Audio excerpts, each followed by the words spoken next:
Welcome to the Dork Forest. Jackie and her pals will never bore us. Shameless confessions about our obsession will make us laugh and smile. So let's explore the Dork Forest and dork out for a while. Hi, it's Jackie Kashian. Welcome to the Dork Forest. We're back in my living room in Van Nuys, very glamorous. Anyway, you know the websites, JackieKashian.com, dorkforest.com, thedorkforest.com if you enjoy a determiner. Vilmos fixes the website, of course. Patrick Brady's going to fix this audio. Sweet, sweet job he's doing. And,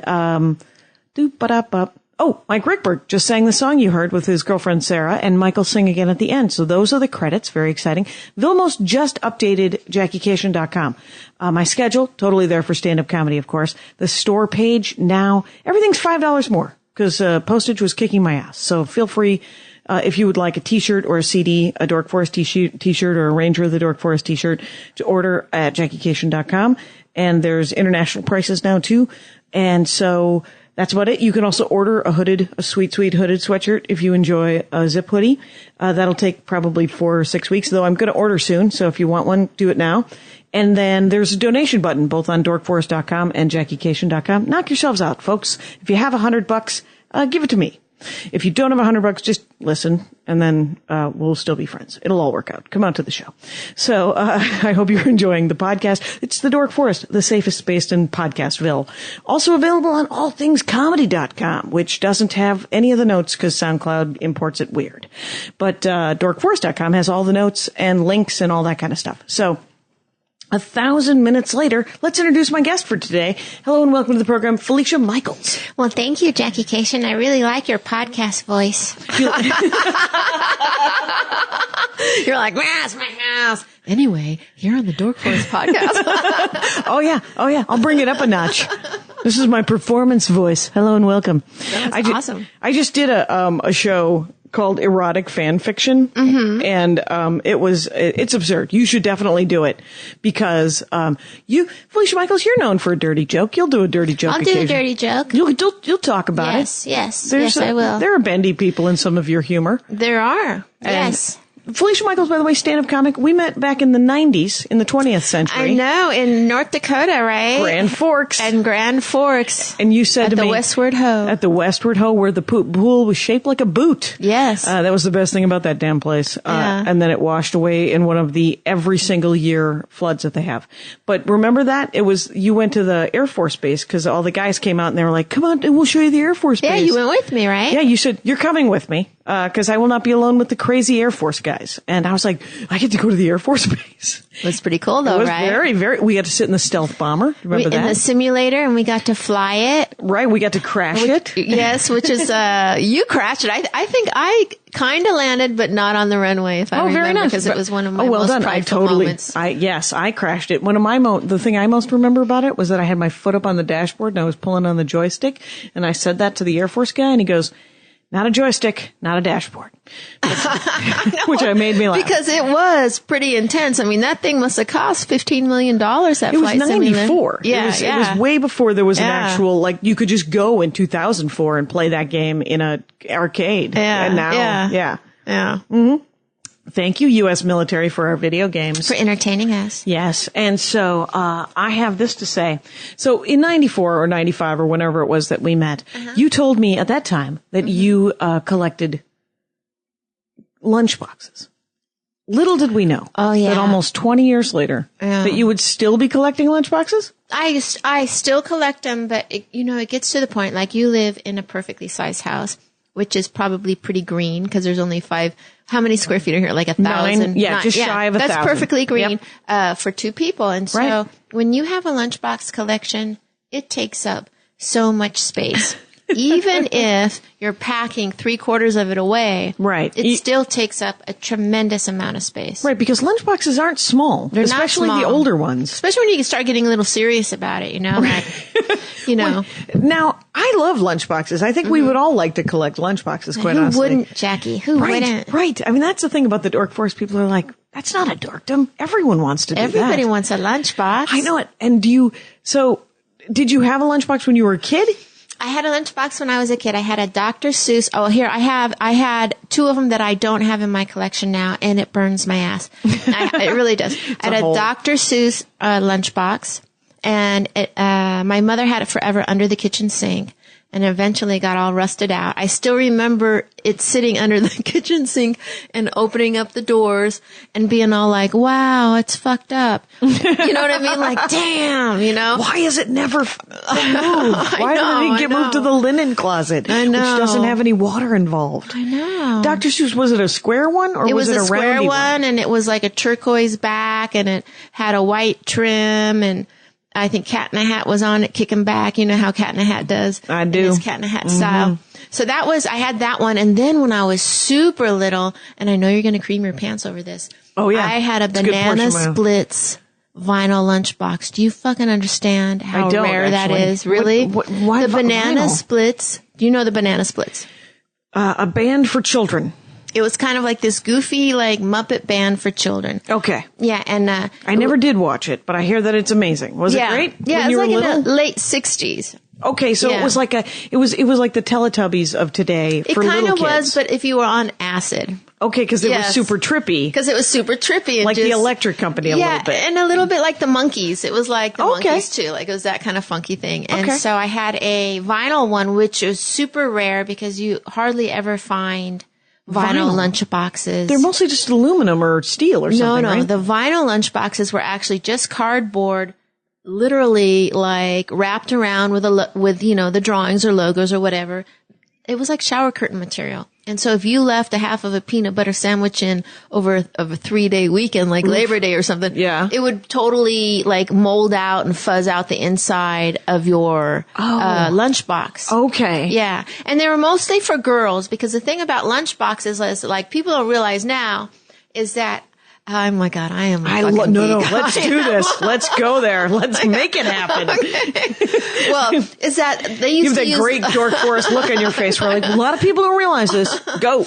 But lunchboxes were like weapons. You know what I mean? Like, and I was looking at lunchboxes the other day. Like, like an anti-bully machine or something. It was like that's what the bullies beat you down with, or you defended yourself with the lunchbox from the bully. Like that was a weapon, you know? Okay. Because it had the perfect handle. Right. It had dull like corners, so like you could hit someone but not leave a bruise. Right. There was no cutting. Surprising to me, the mafia didn't get some lunchboxes and start beating down others, right? And so if you got your arm going in a windmill action, you could give someone a concussion. So a lot of moms got together and tried to ban lunchboxes, but they started making. When was that? You know, I think it must have been, I guess in the early 70s. What a bunch of fucking bossy magoos, man. Hey, look, your kid gets cracked open by. I suppose you're just like, okay, we're going to take that out of the hands of somebody. Like a Green Hornet lunchbox, you know what I mean? You get a little pissy. You get too pissy. All right, go. Yeah.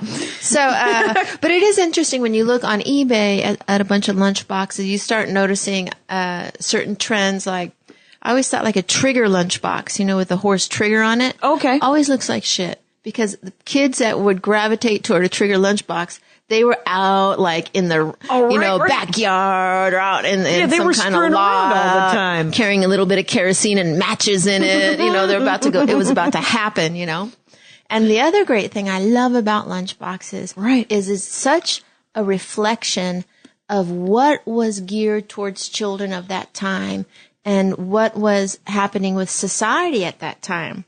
Okay. Like in the 50s, it was a lot of cowboys and Indians. Okay. And then in the 60s, it was, early 60s, it was the space race. Oh, right. But then at the end of the 60s, it became like a lot of war-themed ones because that was Vietnam. Like Sergeant Rock and stuff? Or? Well, just like G.I. Joe and Rat Patrol. That was a TV show. Right. Yeah, There's different genres for the lunchboxes. And so it was a lot of things geared towards reflecting what went on at that time in society. And that's what I think is the coolest part about lunchboxes. That is fascinating. Yeah. And it also, I like the idea of each lunchbox, you know, kind of telling a story about the kid that wants that lunchbox too, absolutely. like that trigger thing. Yeah. Cause, you know, it's two different kids. A kid that wants, like, let's say, how are we gonna, like a rat patrol, which is like, the jeeps in the desert, like in the, during World War II, Northern Africa kind of moment. Africa kind of moment. And then you had, kids that would want like I said, Beatles the Beatles or the Banana Splits. Right. The Beatles probably was girls, but Banana Splits, right. Yeah. So. Okay. It's interesting. Was there a flipper one? I have a flipper one. You have a flipper one? My flipper one was like my second or third lunchbox I ever got. I'm taking off my jacket because it's about to happen in here. It's right. It's about to because it's actually warm and we're good. Because I loved flipper when I was a kid. I loved flipper and I loved Lassie. Yes. And I loved I don't have Flicka. a Lassie. You don't have do you have a Flicka? My friend Flicka? I don't think there was a Flicka lunchbox. Interesting. Sometimes like when I go on eBay and look at other stuff, or you find one where you're like, I didn't know they had this. Yeah. Sometimes it's so cool like that, but I don't think there was a Flicka. There was some things like this dorkdom remind me of the terrible childhood I had. Guess what? I never had a lunchbox as a kid. You shut the fuck up. I know, it's hard to believe. Guess what? If that's the worst thing about my childhood, it was all good. It was all working out. I cannot disagree with you more. We brown bagged it. Oh, man. And it was a row of brown bags, by the way, because I'm the youngest of 6. And so my oldest brother was, he was done with school. He didn't graduate. He was just done with high school. And so, but the 5 of us had to make our lunches for the entire week on Sundays. Yeah. And then they would line up on the bottom part of the fridge, Phil, Scott, Russ, Darla, Jackie. All 5 of your lunches were made. So by the end of the week, your sandwich was crunchy. Yeah. But it was made. Yeah. And we all had to make our lunches on Sunday afternoon. And for the week? For the week. You shut up. Really? For the week? Not, for the whole week. Because my stepmother was like, we're not doing it every night. That is a stepmother thing right there. She's like, we're not fucking having this fight every single night. We're going to do it on Sunday. Yeah. Oh, I totally understand. Yeah. 5 kids? Are you kidding me? Yeah. She was like, no, we're not. And that's 5 weapons in the house. It could be if there were lunch boxes. Yeah, exactly. No, I'm saying. Seriously, now it's just paper cuts. Yeah. Because we just had paper. Yeah. And it would be a sandwich and an apple. And off to school. That's all it would be? Would be a sandwich and an apple? Yeah, no chips or anything either. Yeah. Wow. A lot of kids. You have to be like Mel Gibson rich. What kind of sandwich would it be? That's an interesting question, because here's the thing. When I was 7, when she became my stepmother, I was 8 years old. And so when they got married, and she said, you have to pick, what do you want in your lunch? What kind of sandwich do you want? Little did I know I was picking forever. Oh no. It never changed. So I picked. Why do stepmothers do that kind of stuff? Well, because she's just trying to get some work done. She's trying to make sure the ship is safe. I totally understand. But when you look back on it, she also had this depression mentality that was hilarious. Like, we could never use the Yahtzee pad when we played Yahtzee. We had to use a piece of paper and then just copy it. She was like, we're saving the Yahtzee pad. Oh, she would make you save it. For what? We never got to fucking use the Yahtzee pad. For the greatest Yahtzee game of all fucking time. And the same with the damn Mad Libs. Anyway, but the thing, it was the craziest thing in the world, where you're like, who hurt you when you were a kid that you're not willing to share these items? So, I picked bologna. And bologna. Oh my God. But get this, my sister, so for 10 years, I had bologna sandwiches. And, my sister, 2 years older, so for 8 years, she had peanut butter and jelly. Now, you would think the jelly would change. But let me tell you something about jelly. Apricot, always on sale. And Darla will not be eating apricot jelly anytime soon. Yeah. She's like, we're done. Get this, my brother Russ, liverwurst. Oh my God. 5 days a week, liverwurst. Oh my God. He was alone a lot in junior high and high school. Well, this concept makes no sense to me, because that just makes no sense to me. Right. Mm-hmm. Well, the thing is her plate was full. It doesn't make any sense to me either when you think about it. Because you're still buying a big old thing of liverwurst, a big old thing of bologna, a bunch of peanut butter and jelly. Yep. You could just say everybody's getting salami. Everyone's getting pimento. Yeah. Everybody's doing this or doing that. And so she was trying to be good. She was like, what do you want? And but she never asked again. But, so it was fine, but the thing is hilarious. I know. So crazy. I know. And then as my brothers got older and graduated, I remember asking for a damn lunchbox several times. And then I was in junior high and she's like, no one in junior high uses a lunchbox. Wow. Did you have lunchbox envy? I had total lunchbox envy. Was there one lunchbox where you're like, I want that fucking lunchbox. I want that fucking lunchbox. Where's Flipper. that That was it. It was it. It was the damn flipper. I liked that. There was a couple of them. There was like I loved the Lassie one. I was a bit of an animal kid. Yeah, I wanted that. Yeah. I was reading a lot of dog books. I was reading a lot of horse books.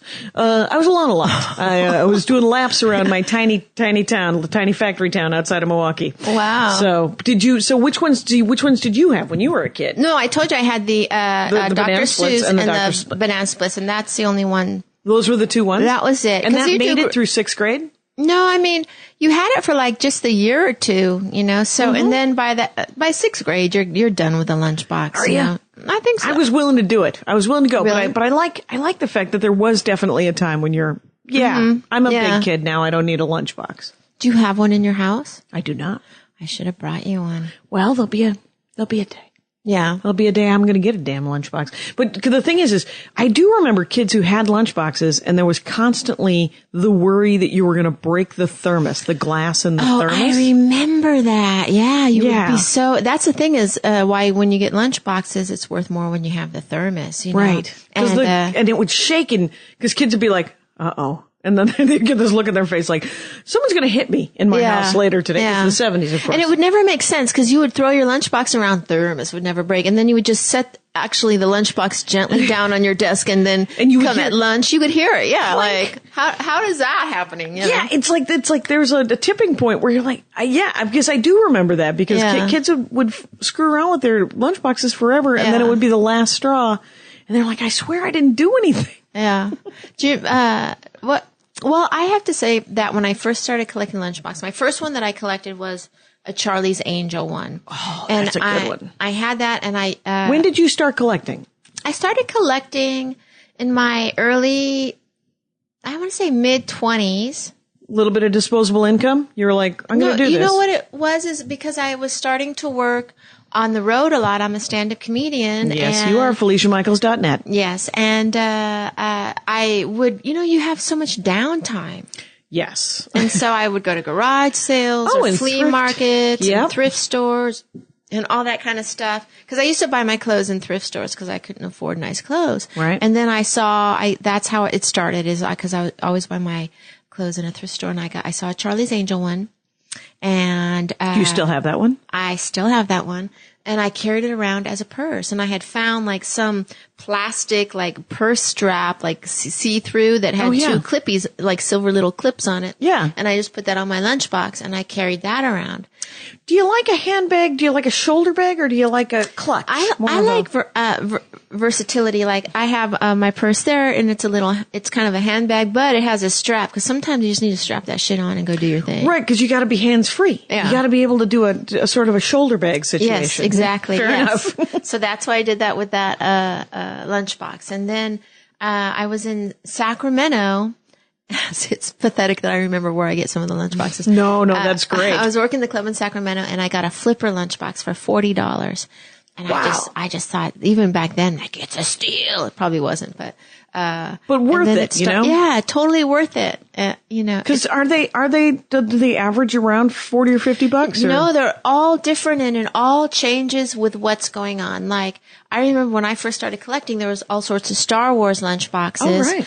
But, I picked one up for like $6 here, $5, you know what I mean? $2 there. And now they're worth, a little bit more. Right. But at the time. But they can be worth hundreds of dollars, right? People are on board, right? Yeah. I mean, maybe not Star Wars, but some of them, like I have a Beatles Yellow Submarine. Okay, that's fancy. That's worth quite a bit. Or, Jetsons. I don't have a Jetsons, but I have a Lost in Space. I would love to get a Jetsons. All right. And those were, domed. Those roundy ones that kind of look like a barn? Yes. Okay. Yes, those are. Because then the thermos can fit right on the top of it. Right. And the thing is how lunchboxes came to be is that people would work in the coal mines and they needed to have a lunch. Right. So they started out with little tins and a lot of times they started with tobacco tins. Oh, right. And then children started carrying them around and they would use different tins that their mother had in the kitchen, like a coffee tin and then people started realizing that kids are having these. So they started making like little fun scenes, but kind of just in the same basic tin format, Right. And then, it might be a farm scene or something, but nothing fancy. Not a radio at show a picnic, or something. You know what I mean? Real basic. Basic, cutesy kind of stuff. This is the carriage you want to buy when you're big. Right. Yeah, exactly. Real cute stuff. Yeah. And then, I think Disney was the first one to kind of, do them a little bit up too. Like I have an old Pinocchio lunchbox that's super old, but it's not a lunchbox, it's a lunch pail. And so it looks completely different. Does it look like a pail? It's round, like a little pail, and has a top with a little handle, and it's, circular, you know what I mean? Yeah. Cylinder-like, you know, with okay, a top. so it's not like a wider mouth pail. No. But it's just essentially a tube. Right. With a handle. Yeah. A top and a handle. And that one's pretty old, and that was one of the first ones. And then, someone really recognized that kids were, carrying a lot of these kind of things around. And then I think, Aladdin, which at the time was after World War II, where, you know, people, when grown-ups bought lunchboxes, you had the same lunch pail for 5 years. You're a grown-up. You take it to the mine every day. You're not an idiot. You're not an idiot. You're not going to forget it. You're not going to drop it. You're not going to break it. Exactly. And so after World War II, when they kind of had to go back to that format of the lunchbox thing, someone said, hey, you know, kids use lunchboxes and they lose them and all this kind of stuff. So they made a Hop-Along Cassidy lunchbox. That was kind of the first big one that you remember? And it was just basically an old, now old, but a red, simple, square lunchbox with just like a picture applied to it. You know what I mean? So not like a sticker, but kind of, sort of. Yeah. I mean, but permanent. You know, it was red with that kind of facing. Oh, just some sort of applique. Yeah. Like, you know, of Hop-Along Cassidy. Of Hop-Along Cassidy on like a metal tin. But it was like just a box with a handle? No, it was like how lunchboxes are nowadays. But when you look at it now, you're like, oh, that is so old school.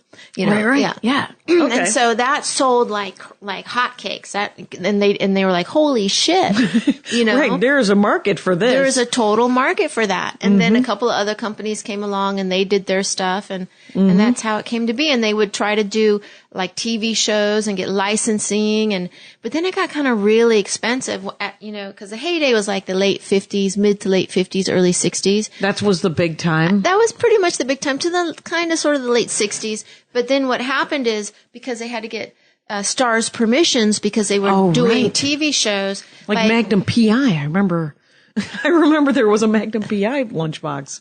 Really? Look at that face. What? Well, here's the thing. When you collect lunchboxes, for me, you have to do you have to cut it off because it will be never ending. Because now there's all these retro lunchboxes, which are bullshit.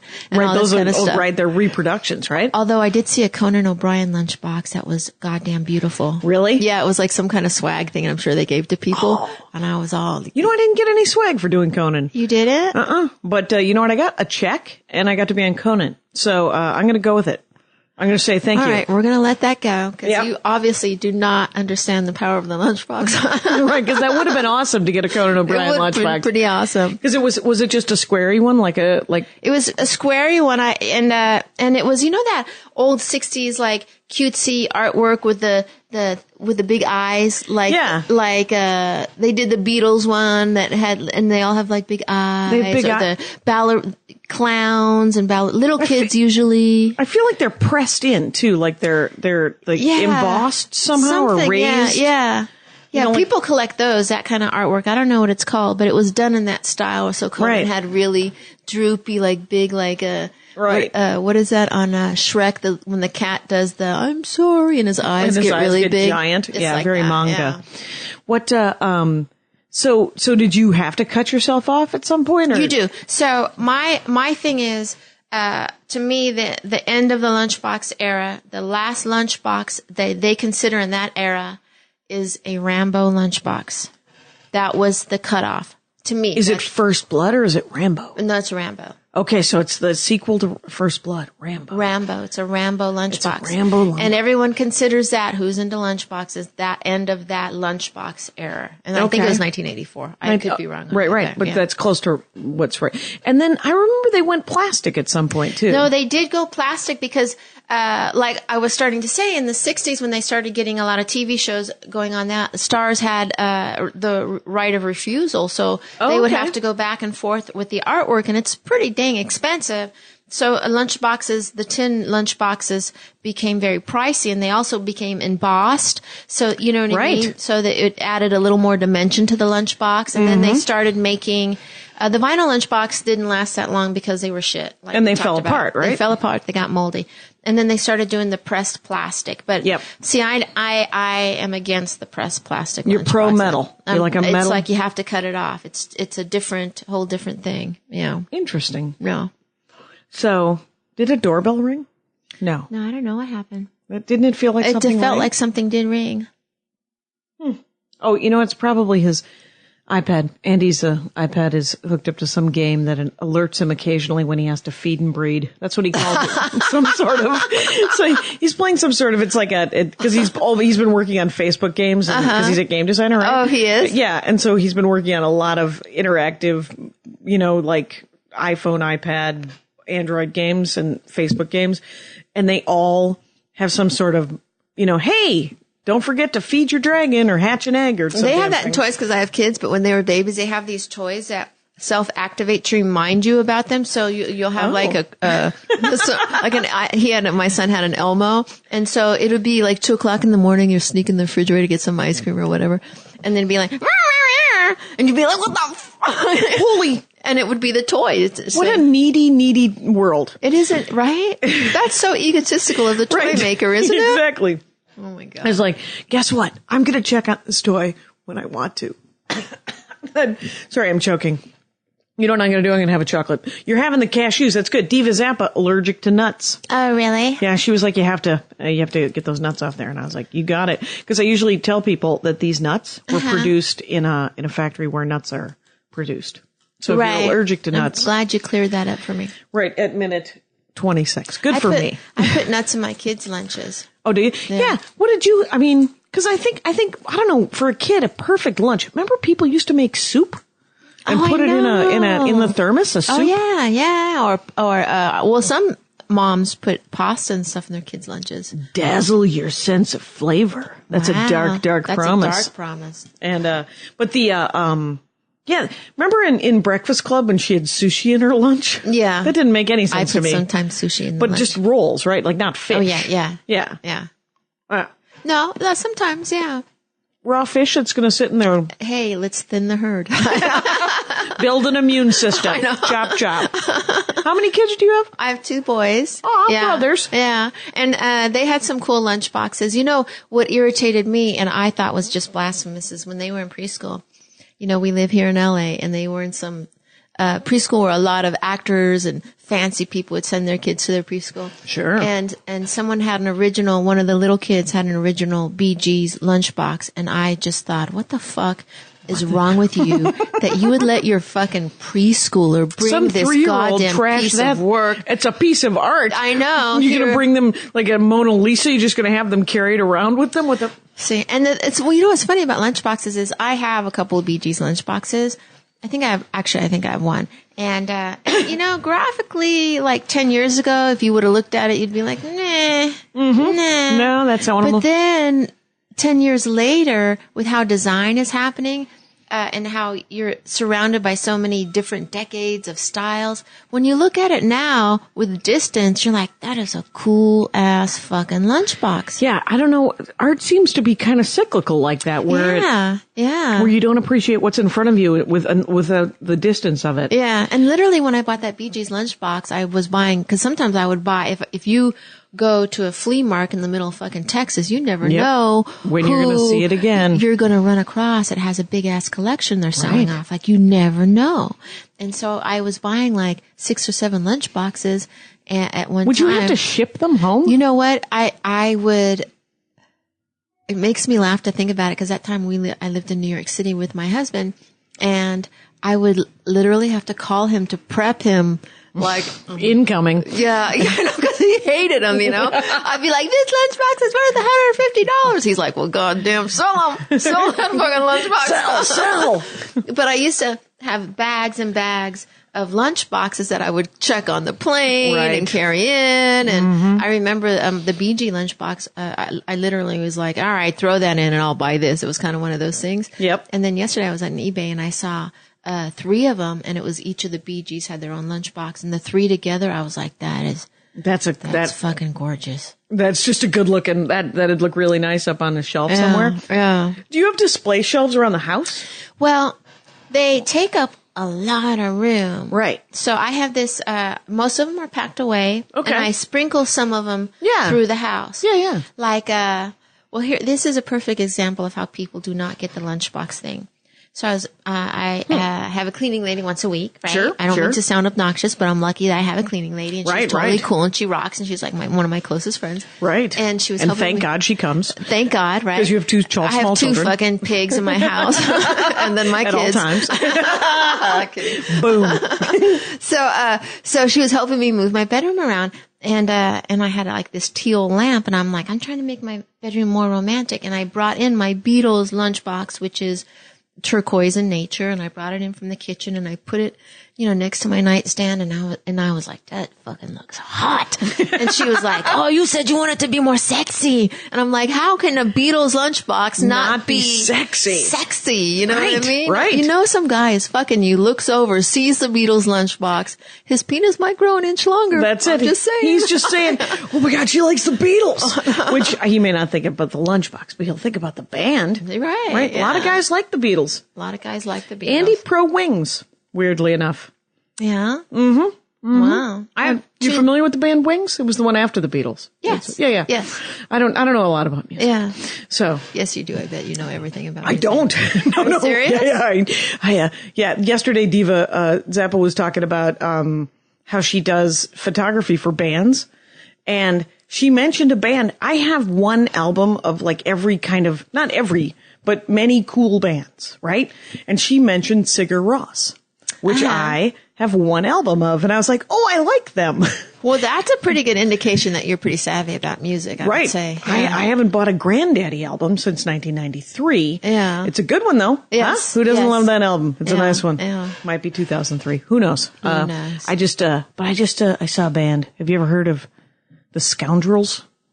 I was thinking about buying, it's a UK bluesy kind of, the blues are back. I don't know if you've noticed, but Alabama Shakes, I think, and the Constellations. I actually went and saw the Alabama Shakes about 4 months ago. Oh, cool. Yeah. They're great, right? They're great, but she seems like, you know what? I'm going to be quite honest. I love the Alabama Shakes. I think she is pure fucking awesomeness. Right. But I thought 2 members of the band looked kind of scared of her when they were playing. Oh. And to the point where it kind of made me nervous. It made you like she was going to lose it on them? Or she might have been wanted to turn to the drummer and go, are you fucking serious? That's what it looked like to me. Like there might have been some trouble. I don't understand people in bands. The greatest thing about stand-up comedy is that you're alone.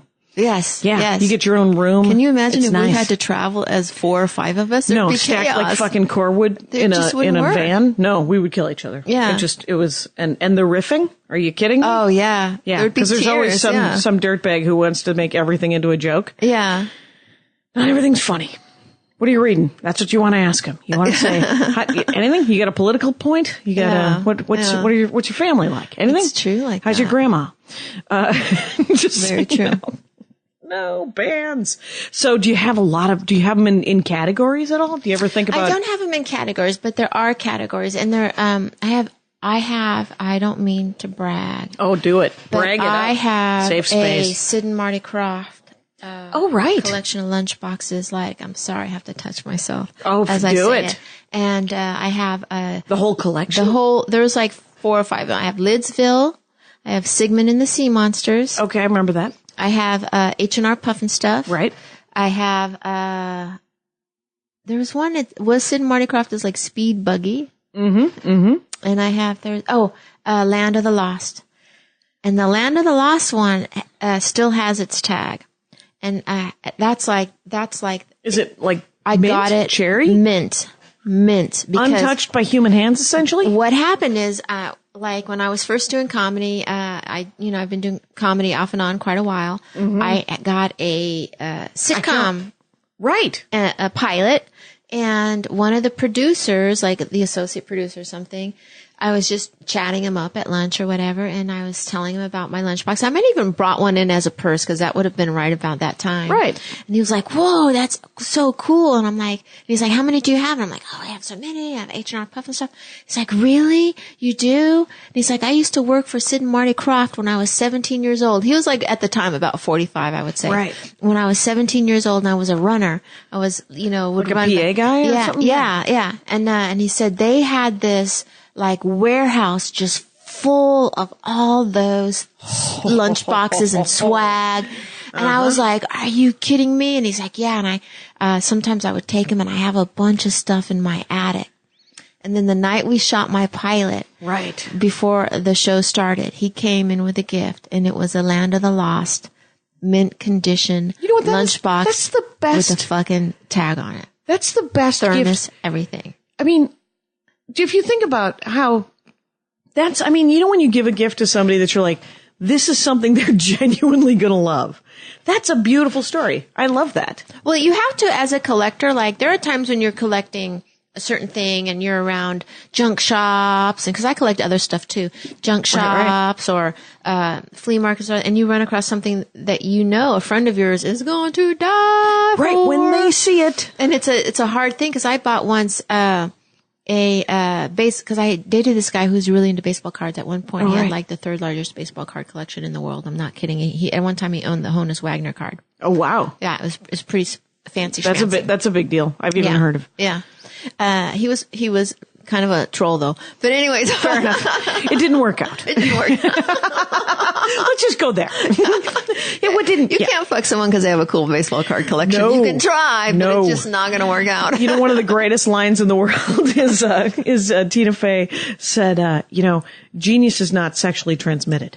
Yes. So if you always want to sleep with somebody who's really, really smart or funny, I know. it makes them super sexy, but you're like, not sexually transmitted. You might want to go with somebody who has social skills. It's totally true because usually the genius do not have social skills. Right, there's a trouble. There is trouble there. So, what was I talking about? But you were talking about when you bought something for somebody. Oh, so they were, who was the big picture? He was a big baseball pitcher. Oh God, Ty Cobb? No, in the in like the 90s. This could be ugly. Oh, in the 90s. In the Rangers, I want to say the Rangers. He had sparkling blue eyes. God, I can't believe Nolan Ryan? Nolan Ryan. It was really? Yes, it was. Good for me. I know, dude. I know. How do I? Aren't girl comedians the well awesomest? done. Heart, boom. Boom. There you go. All right. So it was a Nolan Ryan uncut sheet of 3D cards. Holy smokes. And I got it for like $20 somewhere. I don't know how I might have even got it from the baseball guy. He might have just said, here, take this, whatever. Because he had, you would walk into his house and it'd be a fire hazard. He had boxes of baseball cards everywhere. And so, Mark Brazill, who was my friend at that time, he is the creator of the 70s Show, but we started comedy together. He was a big collector of baseball stuff. And so, even though I just thought that was the coolest thing in the world, it didn't belong to me. No. You can't keep it if it ain't your thing. Right. Even though it's super cool and it breaks your heart. So right. Because you're him. like, yeah. And was he out of his mind? He was so thankful for it. Yeah. So, and that's its own, the thing, I don't really collect. I don't collect that much stuff. Andy will collect, he has action figures everywhere and we collect comic books just because we read them. But I don't know what I collect. I collect books, I guess. And I have all of the Harry Potter books in both hardcover and softcover so I can lend them out, but the British ones. Wow. Yeah, they're nice. Anyway, so so I also have all of the Cage Baker's books like that too. I have all the hardcovers and then I have all the softcovers. I like that. Sure, what the heck. Anyway, but yeah, I have a baseball card collection because my brothers, when they would come back from wherever they were traveling when I was a little kid, they'd always bring me packs of baseball cards. And so I don't watch baseball and I never even did when I was a kid, but. Where are they? Have you ever looked at them lately? I put them, I actually had, I had a rookie card that I wanted to sell for rent one time in Minneapolis in early years of stand-up comedy, and the guy took me for a buggy ride, man. It was easily a $300 card. I think it was, I'm going to forget his name, but he's a Hall of Famer and he was a Red Sox guy, I think. And it was a rookie card. My favorite card that I have is a Hank Aaron card. Oh, wow. But it's a mess. Like it's all bent up and stuff. And I got it from this kid. It was a scam of a trade when I was a kid, but he had 2 of them and I scammed him out of, and I traded him for his junky one. Yeah. But it's still pretty cool, a Hank Aaron card when he played for the Brewers. Mm-hmm. And, so it's my favorite baseball card. Wow. I don't have, but I like the idea of collecting, though. Like I always think, cause in this house it's so small. I'll show you our guest room, which is supposedly Andy's office, but it's more a guest room, but it's a place where he has his action figures. Oh, and I have to see that. Yeah, and this green chest has all of his Transformers in it.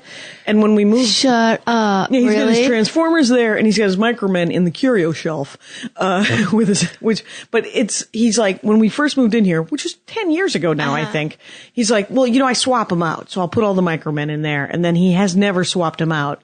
But then like I told you, the only thing we've done to this house is paint that wall. So we don't. Well, you got a good deal then. We don't like change. Yeah, I hear you. So what else do you collect? Well, I collect cartoon glasses, like promotional glasses like this, yes. Okay, but original, like... The original glasses, like, my favorite, I have 2 collections. I have Warner Brother cartoon figure collections, like Wile E. Coyote, Roadrunner, the Warner Brother cartoons. Mm-hmm. And they're kind of the taller glasses. And then, I think 6.5 inches. And then my collection that is close to my heart. Right. Is my Harvey, cartoon promotional glasses. So it's like Casper the Ghost, Hot Stuff. Right. Hot Stuff. And then, I remember Hot Stuff. Yeah, the Snidely Whiplash, Bullwinkle, Rocky. Like those are kind of all the Harvey cartoon stuff. And those ones believe. are shorter or more? They're 5 inches tall. And so I like, those are my favorite. And the thing is, when you collect something like that, when you start collecting, you have to stop yourself or it just overwhelms you. Right. And so when my kids were very little, I packed all the glasses away. But then what? I had this epiphany as I matured. Is like, as you get older, let's say you've been living in this house 10 years. How many sets of glasses have you gone through? Right. We keep breaking things. Right. So if you buy a set of glasses, 8 glasses from Bed Bath & Beyond, a year later, 4 of them are broken. Right. And then you have, 3 of them or 2 of them left. And then like 5 years later, you can't have a dinner party. Right. Right. You got to, nothing matches. Nothing matches, right? Like, so it doesn't matter. Yeah. I mean, look, it is a vain little thing. But you can't be Martha Stewart when your glasses don't match. No. And it doesn't make any sense. I mean, if, because they only start making them, they only make certain things for a certain amount of time, like a year or so, and then the factory moves on, or however they do it. So what I thought is, the cartoon glasses, if we use those, if a couple of them breaks, I'll just go on eBay. And you can replace them. And replace it. That's a fun game too. Yes. It's that's its own game. Yeah. Is to use the thing that you love. And then when they break, find it again. Yeah. And it does warm my heart. Like, about 2 days ago, I sadly broke my Sweet Polly glass, and my son went, "No, not the Sweet Polly!" I thought to myself, I am doing a good job as a parent. You're raising that kid. I'll tell you, that painting right there, which was done by Joe Wilson, former co-host of The Dork Forest, his wife Kathy Zaloga painted that design, which is flowers, and it's from one of my favorite bowls when I was a kid at my grandma's house. It's the design on the bowl. Awesome gift. It was a beautiful thing for her to do. And she has another one too. She has this other one that I love even more because it looked like a wizard hat when I was a little kid, when I was like 4. And she's been working on that in her copious amounts of free time for the last, 5 years. Yeah. So in other words, not anytime soon. Right. Which is fine. But I love the idea of using that stuff, right? Because absolutely. Like, you have a Dr. Strange tumbler. Right. Comes from toontumblers.com, today's sponsor. And I have a pirate, just a pirate one that I think we got it somewhere.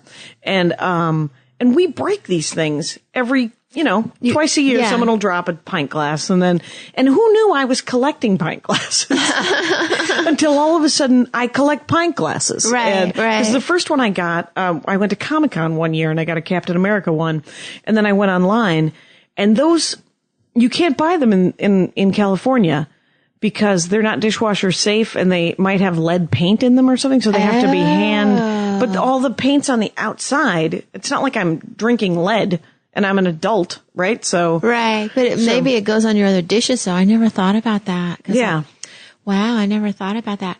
For me, the collecting when you have kids, I think is awesome too, because glasses were made better then.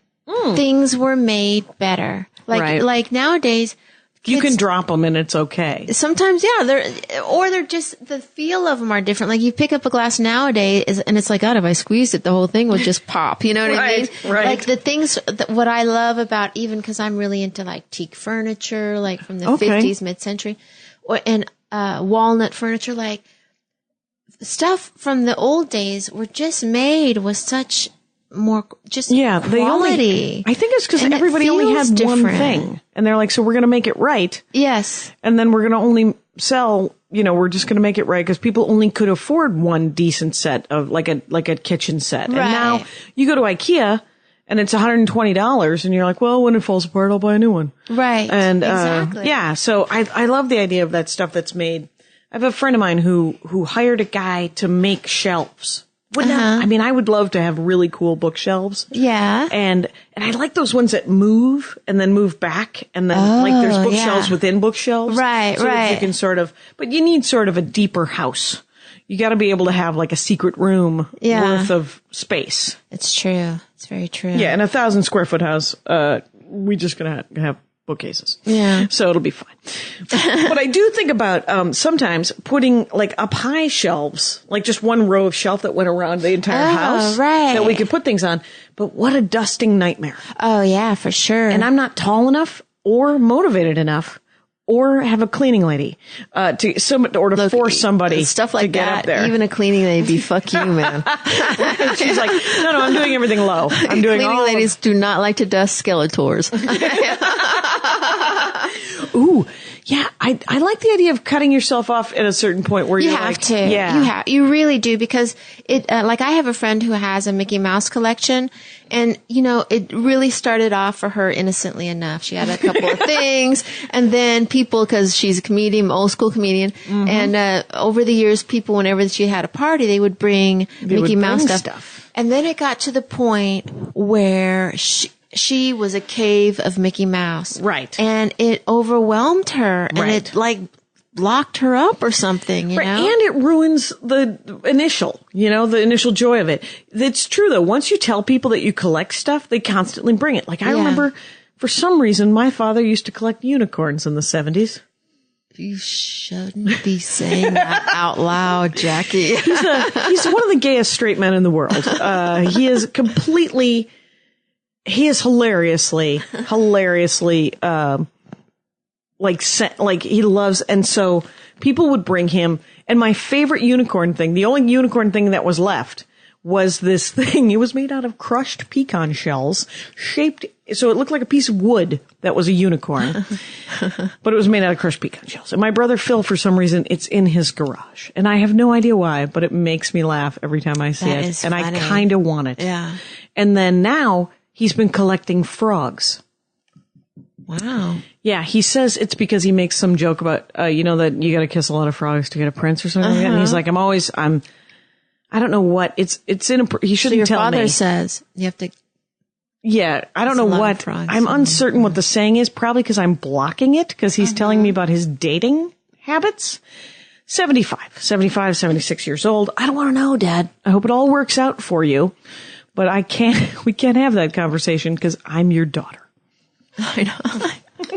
You're creeping me out, buddy. I know. Parents can creep you out. One time my mom told me that my dad had a big one, and it was just like, there's just no need for my 14-year-old ass to know that my father's hung like Quick Draw McGraw. There's just no need. Wow, like, how Quick can Draw McGraw? I don't know. Like, how is he hung like Mr. Michaels? What's happening? I saw my brother's penis once, which was quite large by accident when he was showering. That's the way to go. I tend to believe. Thank God it was by accident. I tend to believe that my father was hung. Right. The greatest thing of my childhood is that the sexual talk was kept to a bare minimum. Really? Yeah, there was no inappropriate. Well, not in my childhood. I remember one time we went on a date. I must have been 15 years old, and I went with this guy, and we went to go to a drive-in movie theater. And I touched his penis. And you were allowed to go to a drive-in when you were 15? Yeah. Where did you grow up? poor supervision on my mother's part. That seems like bad parenting. Yeah. Where? That being said, my mother was in a wheelchair and couldn't really chase him down. Right. Fair enough. Fair enough. So, but, did you grow up in LA though? I'm an Army brat, so I grew up a little bit everywhere. Everywhere. There you go. And at that time, that was in Colorado. Okay. Outside Fort Carson, near Colorado Springs. So, I went on this date with this guy and I did touch his penis, but that was it. And I came home and my mother was like, did you, give him a blowjob? And I was like, what? Oh my God. And then she was like, they really like it when you tickle the taint. She used the word taint? She used the word taint. I thought the word taint was just invented. No, I know taint has been around. The taint has been around. You thought the word taint was a new word? Mm-hmm. Oh my God. Do you know what? I'm not very savvy. I'm not entirely savvy, but it ain't none of my concern. I'm here all week. Better you said it than me. But I remember one time I was probably 16. No, I must have been 15 again, or maybe 16. But I asked my stepmom what oral sex was. And her and my sister both looked at each other and they burst out laughing. They said, I'm not telling her. You want to tell her? And I was like, what? And Nancy, my stepmother, was like, what do you think it is? This is going to be funny. And I don't even remember what I thought it was. And she was like, don't worry about it. It's not obviously affecting your life. Don't worry about it. It is, what kids nowadays know so much more. Like my son when he was, was, I know. When how old are your kids? They're 12 and 13 now. But okay. When he was like 8 or 9, he said to my other son, who was a year older than him, because they were arguing in the car, he's like, stop acting like a queef. And I was like, what? You know what I mean? What? And I go, do you even know what a queef is? And he's like, yeah. No, I don't know what it is. I was like, do you think he really didn't know, or he just didn't want to tell you? No, I think he must have heard it on the playground, or. Yeah, fair enough. There was, Nancy sat us down when, the only sex talk we got was, I was probably 8 and Darla was 10, and she sat us down with the World Book Encyclopedia with, the picture of the men and women. There was, plastic flimsies, like it would have the organs and all this stuff. And she gave us an incredibly scientific, bless you. Thank you. Explanation of the reproductive situation. And, I remember being 8 going, how does this affect me? And Ella going, yeah, I know this. I just don't get why you would want to. And we sat there politely and let her tell us. And at the end of it, we were all relieved. That we had no part. We didn't have to go anywhere and talk about it. And my dad never swore when I was a kid, and he never talked sex stuff. He was busy having affairs, but he never. Thank you, God, never brought it home. Do you think these women he had affairs with saw him holding a unicorn and was like, I'm going to hit that? I think it was probably a dick joke, the unicorn thing. Knowing him, sure, what the heck. Is he a handsome fella? Oh, yeah. He's a good-looking guy, very dapper, very well-dressed. Wow. Mm-hmm. My dad, he was a little bit of a player. He was a handsome fella. Mm-hmm. Mm-hmm. Yeah. I got a picture of him. I got a picture of him somewhere wearing that gold suit, and him and my grandmother in that tiny. See that brown frame nice. On the bottom? Oh yeah. That's him. My dad actually gave me when he saw that I was collecting cartoon glasses. He had saved when he was a kid an old Shirley Temple glass. What? Oh, yeah. That's awesome. And he gave it to me, and it's like one of my favorite things. Yeah, that's neat. Yeah, it's so cool when I think that's why people collect, don't you think? I think so. I mean, I know for me, like when my mother passed away, my mother was really into like cheesy jewelry. Yeah. And at the time, like brooches and stuff? Just like, she was into the whole turquoise thing. Oh, okay. She was really into that whole kind of look. And it's coming back. Don't worry. I know. And, but she had a couple other little things, and I never understood. I was never a jewelry person. And I didn't understand why women had so much jewelry. And right. But then when she passed away, and it's like you have something of hers that she appreciated. And for me, like I started collecting other stuff because I know, the lunchboxes have to go to someone. Right. Like they'll weed them out, but they'll keep the top 25. Favorite. Yes. Yeah. And there's probably enough for both of them. But I kind of feel like, I want a collection of something to go to each kid. Right. So, I also collect old movie posters. Okay. But I like them in Spanish.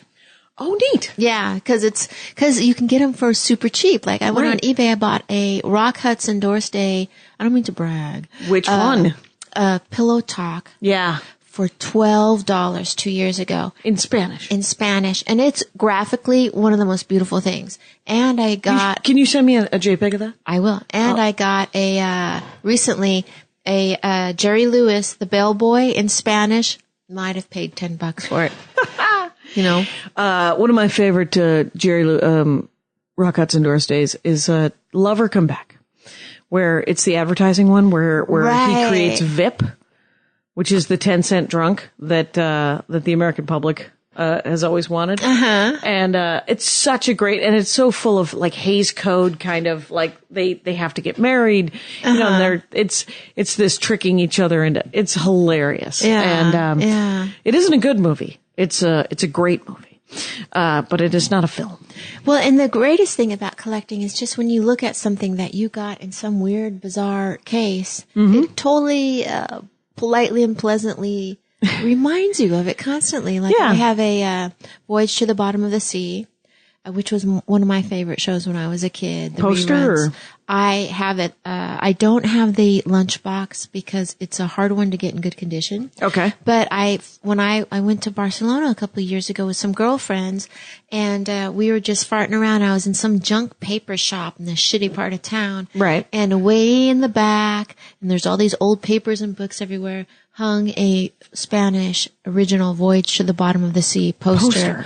And I literally, you know what? I don't even think we were in the shop. I literally was just walking by the shop. I think we were shopping for clothes or something like that. That's how it happened. I was like, and I turned and I saw it like way away, and I was like, ding! Yeah. And now it's in my boys' room, you know? Oh, neat. Yeah. Do you get them, at least nominally framed to protect them?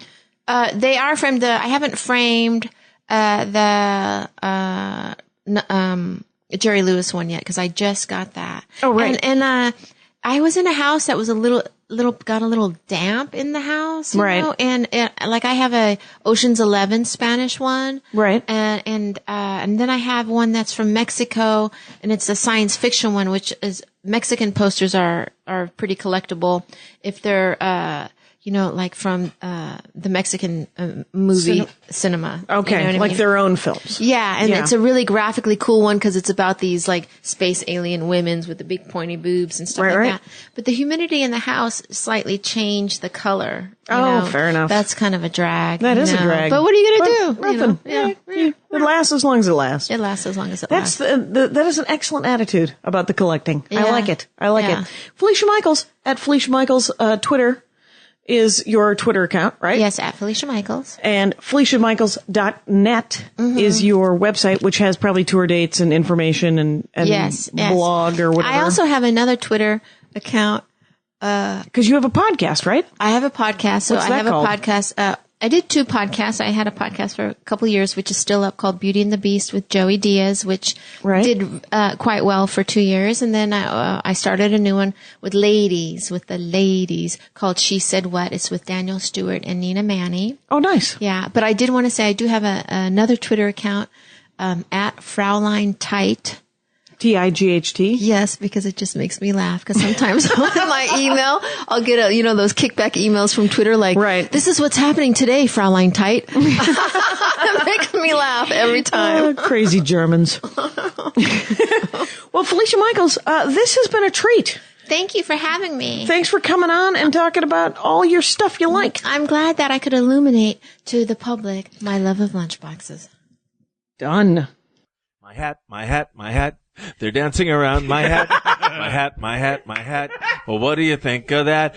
If it looks like a Mexican hat dance and it sounds like a Mexican hat dance, it's most likely a Mexican hat dance. So take off your hat and let's dance. Yay! Oh my God. Why don't we just call that as the end of the show?